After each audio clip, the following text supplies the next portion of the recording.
નમસ્કાર દર્શક મિત્રો, હું છું પરમારા નિશા. તમે જોઈ રહ્યા છો લોકસામના ન્યૂઝ. તો જોઈએ આજના સમાચાર અમારા રિપોર્ટર વિપુલ કર સાથે. રાજ્યના નાણાં, જેલ અને પોલીસ હાઉસિંગ વિભાગના રાજ્યમંત્રી શ્રી કમલેશ પટેલ જૂનાગઢ ખાતે ₹13.53 કરોડના ખર્ચે નવનિર્મિત પોલીસ આવાસ અને જિલ્લા જેલના મહિલા બેરેક સહિતના મકાનોનું લોકાર્પણ કર્યું. પોલીસ જવાનો અને તેમના પરિવારજનોને અદ્યતન સુવિધા સાથેની આવાસોની સવલત પ્રાપ્ત થઈ.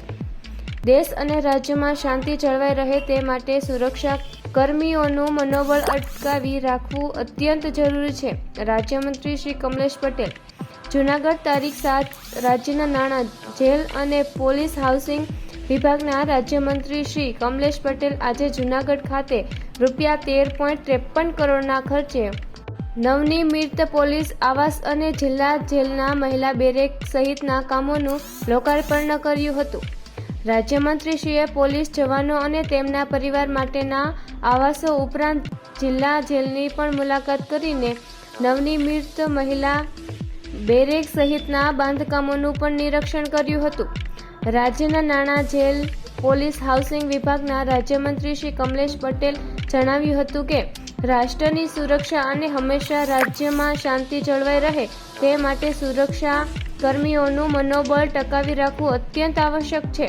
તેમના દિવસ રાતના પરિશ્રમથી જ લોકો સુખ શાંતિથી રહી શકે છે, ત્યારે નાગરિકોના સંરક્ષણ માટે સતત દોડતા જવાનો અને તેમના પરિવારજનોનું ગુણવત્તાયુક્ત રહેણાંક સુવિધાઓ મળી રહે તે માટે રાજ્ય સરકાર સતત ચિંતિત રહીને જરૂરી કાર્ય છે. તેમનું ઉમેર હતું કે પ્રધાનમંત્રી શ્રી નરેન્દ્રભાઈ મોદીના નેતૃત્વમાં દેશના ગૃહમંત્રી શ્રી અમિતભાઈ શાહ, રાજ્યના મુખ્યમંત્રી શ્રી ભૂપેન્દ્રભાઈ પટેલ અને નાયબ મુખ્યમંત્રી શ્રી હર્ષભાઈ સંઘવીએ સુરક્ષા વિષયક બાબતોની પ્રાથમિકતા આપે છે. આ સાથે પોલીસ જનોની સુખાકારીઓની પણ ખેરવા રાખી છે. આ પ્રસંગે જૂનાગઢ જેલના અધિક્ષક શ્રી જે.આર.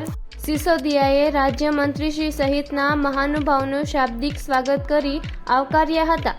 પોલીસ આવાસ નિગમ દ્વારા નવનિર્મિત અમારા જેલના કર્મચારીઓના કક્ષા B32, C10 અને D01 પ્રકારના આવાસના મકાનોના લોકાર્પણ પ્રસંગે અને જેલમાં મહિલા બેરકના લોકાર્પણ પ્રસંગે આજે ઉપસ્થિત રહેવાનો અવસર મળ્યો અને અમારા વિભાગના ગૃહ વિભાગ અને જેલ વિભાગના અમારા કર્મચારીઓના પરિવારો માટે આજે એક સુખદ અવસર છે કે એમને અત્યારે પોતાના સરસ સુવિધા સંપન્ન નવા મકાનોમાં રહેવાનો લાભ મળશે અને સરસ રીતે અમારા સુરક્ષા સાથે સંકળાયેલા બધા જ કર્મચારીઓના પરિવારોની ચિંતા કરતી સરકાર હોય, માનનીય મુખ્યમંત્રી ભૂપેન્દ્રભાઈ પટેલ સાહેબ અને માનનીય ડેપ્યુટી CM સાહેબ હર્ષભાઈ સંઘવી સાહેબની ઈચ્છા છે કે